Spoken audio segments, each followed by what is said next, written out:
आइए बच्चों, आज हम लोग पढ़ते हैं सीबीएसई क्लास 11 कबीर। कविता की व्याख्या करने के पहले आइए हम लोग कबीरदास जी के बारे में संक्षिप्त में जानकारी लेते हैं। सबसे ऊपर लिखा हुआ है, मैं कहता हूँ आँखें देखी, तू कहता कागज की लेखी। इस एक पंक्ति से आपको कबीर के बारे में थोड़ी जानकारी मिल जाएगी। तात्पर्य यह है कि कबीर उन चीज़ों के पक्षधर थे जिसे वे जीवन में प्रत्यक्ष देखते थे, महसूस करते थे। आँखों देखी जो साक्ष्य है, उन्हीं चीज़ों पर विश्वास था उन्हें, न कि उन चीज़ों पर जिसे हम किताबों में पढ़ते हैं। संत कबीर का जन्म सन 1398 में वाराणसी के लहरतारा नामक ग्राम में हुआ था, जो कि उत्तर प्रदेश में है। और इनके जो बोल थे, इनकी जो कविताएं थी, उसको 3 भाग में बांट कर रखा गया। एक है साखी, और एक है शबद, और एक है रामायणी। तीनों 3 किस्म से लिखी जाती है। जैसे सबसे ज़्यादा जो प्रचलित है वो साखी है। साखी का मतलब जो साक्ष्य, जो इन्होंने प्रत्यक्ष रूप से महसूस किया, देखा, उसके बारे में जो कविताएं ये लिखते थे, उसको साखी कहा जाता था। इनके अनुयायियों ने, इनके शिष्यों ने, इनके द्वारा बोले गए जो उपदेश थे, उसे 3 भाग में बांटा, साखी, शबद और रामायणी, और तीनों को मिलाकर के बीजक नामक किताब में संग्रहित किया। कबीरदास जी भक्ति काल के सर्वश्रेष्ठ कवि माने जाते हैं, जो कि निर्गुण धारा के कवि माने जाते हैं। और निर्गुण धारा में भी 2 तरह की शाखाएं हैं, एक है प्रेम मार्गीय शाखा और एक है ज्ञान मार्गीय शाखा। प्रेम मार्गीय शाखा वह है जिसमें ब्रह्म को, ईश्वर को प्रेम के जरिए पाया जाता है, और ज्ञान मार्गीय शाखा क्या होता है, जिसमें ईश्वर को हम लोग ज्ञान से प्राप्त करते हैं। तो कबीरदास जी ज्ञान मार्गीय शाखा के कवि थे, भक्ति काल के निर्गुण धारा के। निर्गुण धारा का मतलब जो ब्रह्म का कोई रूप नहीं मानता है। हर इंसान में ब्रह्म है, तुझ में रब दिखता है, तुझ में रब दिखता है, ठीक है ना, कण कण में रब दिखता है, हर व्यक्ति में रब दिखता है। ऐसा सोच रखने वाला जो होता है वो निर्गुण उपासक होता है ब्रह्म का। यानी उसको हर दिशा, हर कण में, हर जगह ईश्वर ही ईश्वर नजर आते हैं, मूर्ति में नहीं। मूर्ति के उपासक जो लोग होते हैं, किसी एक रूप का पूजा करने वाले, उन्हें हम लोग कहते हैं सगुण, सगुण भक्ति धारा के अनुयायी उन्हें कहा जाता है। कबीरदास के जीवन के बारे में बहुत कुछ जानकारियाँ नहीं हैं। कहा जाता है कि काशी का जुलाहा इनको कहा जाता है, जुलाहे के घर में जन्म लिए इसीलिए। कबीरदास जी जो थे विधिवत रूप से साक्षर नहीं थे, मतलब लिटरेट नहीं थे, पढ़े लिखे नहीं थे, ऐसा कहा जाता है इनके बारे में। और इनकी रचनाओं में नाथों, सिद्धों और सूफी संतों की बातों का प्रभाव मिलता है। कर्म कांड में इनका विश्वास नहीं था। मतलब ये कबीरदास जी बिल्कुल नहीं मानते थे कि आप मनुष्य से प्रेम ना करो और दुनिया भर का उपासना करो, पूजा करो, कर्म कांड करो, ठीक है ना, वेदों में लिखी हुई बातों को मानो। ये सब नहीं मानते थे कबीर। आपने पढ़ा होगा बाल गोविंद भगत, कबीर पंथी थे बाल गोविंद भगत, है ना। जाति का भेद, रंग रूप का भेद, समुदाय संप्रदाय का भेद, ये सब नहीं मानते थे। उसके बदले में क्या कहते थे वो, कि एक व्यक्ति को दूसरे व्यक्ति के साथ प्रेम से पेश आना चाहिए, सद्भावना से, अच्छे भाव से, समानता, इन सब चीज़ों का समर्थन करते थे कवि। अब आइए हम लोग कविता की ओर पढ़ें। इनका यह पहला पद रखा गया है हमारे सिलेबस में, सीबीएसई क्लास 11 में। हम तो एक एक करी जाना, दोई कहे तिन्ही कौ दो जग, जिन नाहिन पहचाना। हम तो, हम तो, हम तो मतलब हम तो एक एक करी जाना। हम तो भाई ईश्वर को एक मानते हैं, और यही मानते हैं कि उसी एक ईश्वर ने ही इस पूरे जगत की रचना की है। एक एक करी जाना, एक एक करी, 2 बार एक लिखा हुआ है, तो मतलब वह जो ईश्वर है उसी को आप अल्लाह कह लो, उसी को आप जीसस कह लो, उसी को प्रभु कहो, उसी को रब कहो। ईश्वर, अल्लाह, तेरो नाम, एक ही शक्ति का नाम है। चाहे ईश्वर कहो, चाहे अल्लाह कहो, चाहे रब कहो, चाहे जीसस कहो, वही एक ही है जिसे हम जानते हैं। हम तो 2 नहीं जानते हैं। दोई कहे, दोई मतलब 2, दोई कहे तिन्ही को, तिन्ही को मतलब तिनको।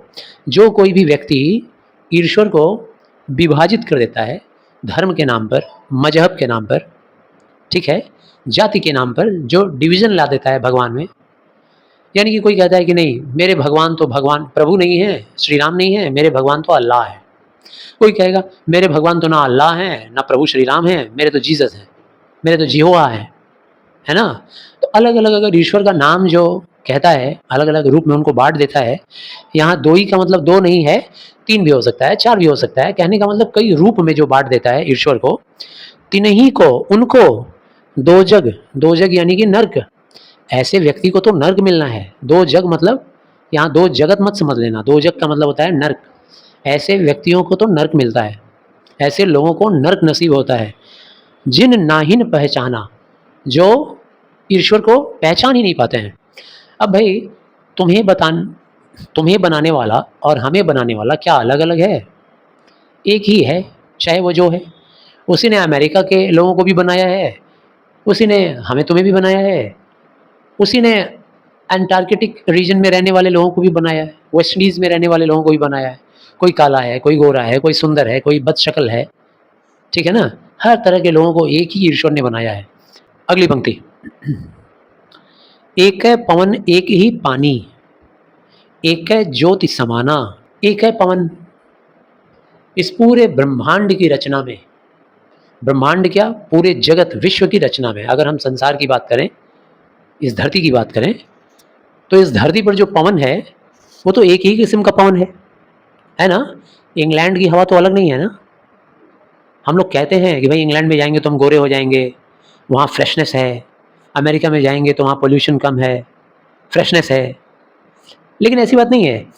हवा का फ्रेश होना या पोल्यूटेड होना वो अलग बात है, लेकिन वो जो हवा का अनुभूति पाकर हम सुख का अनुभव करते हैं, वो हवा एक ही है, एक ही किस्म का है वो हवा, दो किस्म का नहीं है।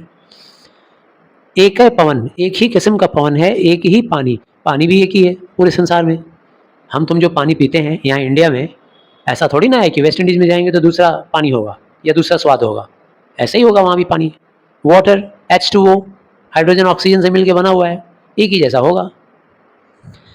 एक है ज्योति समाना, और पूरे विश्व में एक ही किस्म का प्रकाश व्याप्त है। पूरे संसार में एक ही किस्म का जो रोशनी है वो व्याप्त है। जो धूप का अनुभव तुम भारतवर्ष में करोगे, वही धूप का अनुभव तुम इंग्लैंड या अमेरिका में जाके भी करोगे।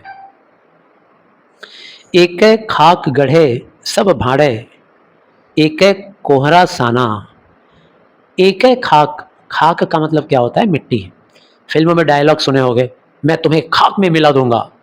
खाक में मिला दूंगा मतलब मैं तुम्हें मिट्टी में मिला दूंगा। तो खाक मतलब क्या होता है, मिट्टी। एक है खाक, हम सारे इंसान जो हैं, हम सब एक ही खाक, एक ही मिट्टी से बने हुए हैं हम सारे। मिट्टी का मतलब ये नहीं है कि जो बाहर सॉइल पड़ा हुआ है उसी से हम लोग बन गए हैं। तात्पर्य मिट्टी के अंदर भी वही तत्व हैं जो हमारे शरीर में हैं। अगर कभी एक्सपेरिमेंट के लिए देखा जाए कि कोई व्यक्ति मर जाए और उसको बिना जलाए और बिना दफनाए अगर छोड़ दिया जाए, उसका बॉडी गलते सड़ते क्या होगा, मिट्टी में मिक्स हो जाएगा, है ना? क्योंकि हमारा तुम्हारा शरीर सब 5 तत्वों से मिलकर बना हुआ है।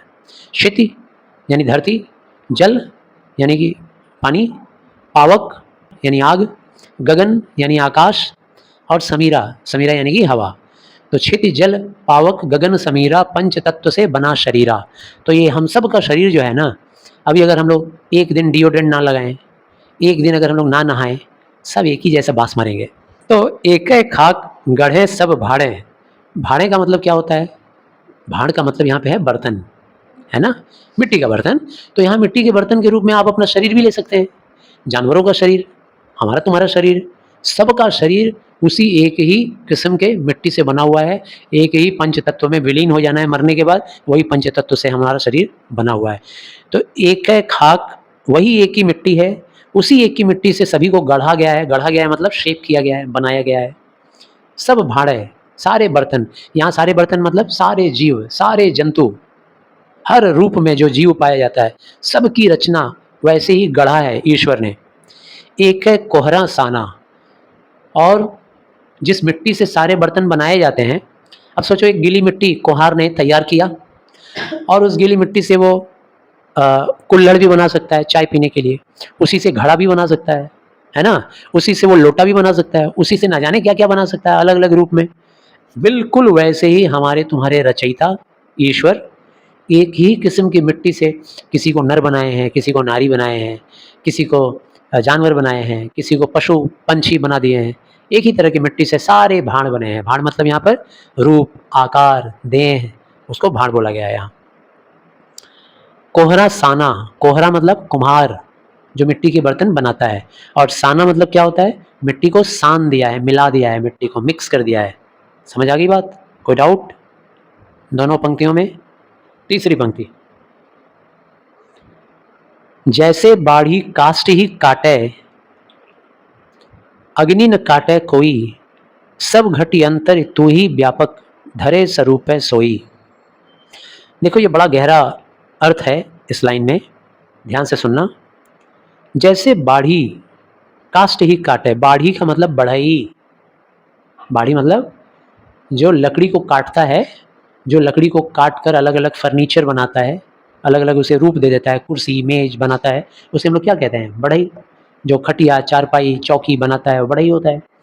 तो जैसे बाढ़ी यानी बढ़ई काष्ठ ही काटे, काष्ठ यानी कि काठ, ये जो है ना ये काठ है, बेंच जो है वो काठ है। तो कोई बढ़ई जो होता है काष्ठ ही काटता है, काठ ही काटता है। अगिन न काटे कोई, उस काठ के अंदर गर्मी पैदा करने वाला या अग्नि पैदा करने वाला जो पावर होता है उस लकड़ी के अंदर, उसे नहीं काट पाता है वो अग्नि पैदा करने वाला जो पावर है या गर्मी पैदा करने वाला जो पावर है, वो आत्मा की तरह से काठ के रोम रोम में, अणु अणु में, मॉलिक्यूल्स में भी समाया हुआ है। उस लकड़ी के हर एक इलेक्ट्रॉन प्रोटॉन में समाया हुआ है ना? क्योंकि भाई लकड़ी भी तो एक सब्सटेंस है। हर सब्सटेंस का अगर मॉलिक्यूलर बेसिस देखें हम लोग, तो अंत में क्या होगा? इलेक्ट्रॉन, प्रोटॉन, न्यूट्रॉन, न्यूक्लियस, यही होगा ना? सेल। तो भाई लकड़ी का भी सेल होगा, क्योंकि ये पूरी की पूरी लकड़ी तो एक टिश्यू है एक तरह से। तो इस हर एक टिश्यू सेल से बना है। हो सकता है वो सेल में कोई वाटर नहीं है, मर चुका है, वो ड्राई हो चुका है, लेकिन है तो जरूर न्यूट्रॉन, प्रोटॉन, इलेक्ट्रॉन। तो उसके अंदर जो पावर है ना, हर लकड़ी के अंदर एक गर्माहट देने का पावर होता है। जैसे अगर हम लोग किसी लकड़ी को रगड़ें किसी दूसरी लकड़ी से, तो हम लोग फील कर पाएंगे उसमें भी गर्मी निकल रही है, मतलब रगड़ की वजह से उसमें भी गर्माहट हम महसूस कर पाएंगे। तो जैसे बढ़ई लकड़ी तो काट देगा, जैसे मान लो मैं बढ़ई हूँ, अगर मुझे कहा गया कि भाई इस बेंच को काटो, तो मैं इस बेंच को तो काट दूंगा, लेकिन क्या मैंने उस पर्टिकुलर बेंच के अंदर हर मॉलिक्यूल्स हर जगह बसे हुए गर्मी और आग पैदा करने वाला, वो शक्ति देने वाला जो जगह है लकड़ी के अंदर, वो क्या क्या मैं काट पाया? नहीं। मान लो मैंने इसको काट के दो टुकड़े में कर दिया, तो वही गर्मी वही आग इस टुकड़े में भी मिलेगा और बगल वाले टुकड़े में भी मिलेगा। फिर मैंने दोनों टुकड़े को काट के 4 में कर दिया, तो भी जितना टुकड़ा बचा है उसमें भी गर्मी मिलेगी रगड़ने पर आपस में। उसको मैं 100 टुकड़े में कर दूंगा, इवन इतना छोटा छोटा पार्टिकल अगर कर दूंगा, उतने छोटे पार्टिकल में भी अगर हम 2 पार्टिकल रगड़ेंगे तो गर्माहट आएगी उसमें भी। तो बढ़ई लकड़ी काट सकता है लेकिन अग्नि को नहीं काट सकता। सब घटी अंतरी, उसी प्रकार उसी प्रकार कबीरदास जी कहना चाहते हैं हर घट के अंदर, अंतर मतलब अंदर, घट का मतलब रूप, घट का मतलब यहाँ संसार भी है, और यहाँ घट का मतलब है देह, आकार, बॉडी। हर घट के अंदर तू ही व्यापक, तू ही तो व्याप्त है, व्यापक मतलब तू ही रहता है हर जीव के अंदर, इस पूरे संसार के अंदर, इस पूरे ब्रह्मांड के अंदर। मान लिया इस ब्रह्मांड के 2 टुकड़े कर देंगे, फिर भी क्या ईश्वर को दूर कर पाएंगे? उन दोनों टुकड़ों में दोनों जगह रहेगा ईश्वर, है ना? इस संसार को हम 10 टुकड़े में कर देंगे, मान लो कितने देश होंगे? सैकड़ों देश हैं संसार में, संसार के इतने टुकड़े कर दिए गए, इतने सारे देशों में इसको विभाजित कर दिया गया, फिर भी ईश्वर हर जगह है, क्योंकि वो एक ही है। उसको तुम क्रिश्चियन नहीं बोल सकते, हिंदू नहीं बोल सकते, मुस्लिम नहीं बोल सकते, एक ही है, हर जगह है। सब घट अंतरी तू ही व्यापक, धरे स्वरूपे सोई, और तू अपना एक ही स्वरूप लेकर, जो तेरा स्वरूप है, ठीक है, जो तेरी शक्ति है, ठीक, जो तुम्हारा विशालता है, जो तुम्हारा व्यापक रूप है, उसी रूप में तुम हर जगह समाये हो, एक एक व्यक्ति में, एक एक घट में, पूरे संसार में, पूरे ब्रह्मांड में तुम अविभाज्य हो, इनडिविजिबल, एक एक कण कण में हो। जितने भी टुकड़े कर दिए जाएं, जितने भी विभाजन कर दिए जाए संसार के। अब अगला और आखिरी, माया देख के जगत लुभाना, काहे रे नर गरबाना। निर्भय भया कछु नहीं व्यापै, कहे कबीर दीवाना। माया देखी, माया का मतलब क्या होता है भाई? संसार के अंदर हमारे मन को, मस्तिष्क को लुभाने वाली चीज़ों को हम लोग कहते हैं माया। हमें जो लुभाती हैं, हमें जो अपनी ओर आकर्षित करती हैं, वो क्या है? माया। माया देखी, आम तौर पर सबके लिए माया क्या होती है? धन, पैसा, रोकड़ा। पैसा एक ऐसा माया है जिससे कोई पीछा नहीं छुड़ा पाता है। सब पैसे के पीछे पागल हैं। कितना भी आ जाए और चाहिए, कितना भी आ जाए और चाहिए। माया देख के जगत लुभाना, इस जगत के अंदर, संसार के अंदर सबसे लुभावनी चीज़ क्या है? और उसी के पीछे पूरा संसार पागल है, माया के पीछे। काहे रे नर गरबाना, कबीरदास जी कहते हैं, हे नर, हे मनुष्य, तुम किस बात का गर्व करते हो? क्यों गर्व करते हो ऐसी माया के ऊपर जिसके पीछे सारे लोग पागल हैं, जो क्षण भंगुर है? थोड़े से समय के लिए हमें आनंदित करता है माया। क्या हमें परमानंद की प्राप्ति होगी? परम आनंद या चिर आनंद की प्राप्ति होगी हमेशा हमेशा के लिए? माया कोनो दिन बोलते पारबे चिरदिनी आमी जे तुम्हार, तुम जे हमार? कभी नहीं बोल पाएगा। जैसे ही बॉडी छूटेगा, माया भी छूट जाएगी संसार में। तो किस बात का घमंड भैया? किस बात का गर्व? क्यों करते हो गर्व भाई? क्यों लुभ जाते हो? क्यों लालच में पड़ जाते हो माया के? निर्भय भया कछु नहीं व्यापे, वो व्यक्ति निर्भय होता है। निर्भय मतलब निर्भय, जिसको कोई डर नहीं होता है। कौन से व्यक्ति को निर्भय होता है, डर नहीं होता है? कौन सा व्यक्ति निर्भय है या डरा हुआ नहीं होता है? कछु नहीं व्यापै, जो ये मानता है कि माया मतलब कुछ नहीं, जिसके हिसाब से माया संसार में हर जगह व्याप्त नहीं होती है, ऐसा व्यक्ति निर्भय होता है, डरा हुआ नहीं होता है। निर्भय भया कछु नहीं व्यापै, कहे कबीर दीवाना। कबीर जो कि दीवाना है, फक्कड़ मस्त मौला हैं, वो कहते हैं कि जो व्यक्ति माया से अपना पीछा छुड़ा लेता है और ये सोच लेता है कि माया संसार में चिरकाल के लिए नहीं रहेगी और परमानंद की प्राप्ति इससे नहीं हो पाएगी, हर जगह माया व्याप्त नहीं हो सकती है, ऐसा व्यक्ति निर्भय हो जाता है, निडर हो जाता है। उसको किस बात का डर? ना आगे नाथ न पीछे पगाह, किसी बात की फिक्र नहीं। जिसको पैसे का टेंशन नहीं, कोई फिक्र ही नहीं है भाई। आज कमाएंगे कल की सोचेंगे, आज कमाएंगे आज खा लेंगे, कल की सोचेंगे। बचाने का कोई फिक्र ही नहीं है। जिस दिन नहीं मिलेगा पानी पी के सो जाएंगे, मस्त रहेंगे, है ना? वो निर्भय रहता है, उसको कोई डर नहीं रहता है। तो आशा करते हैं कविता में समझा पाया। धन्यवाद।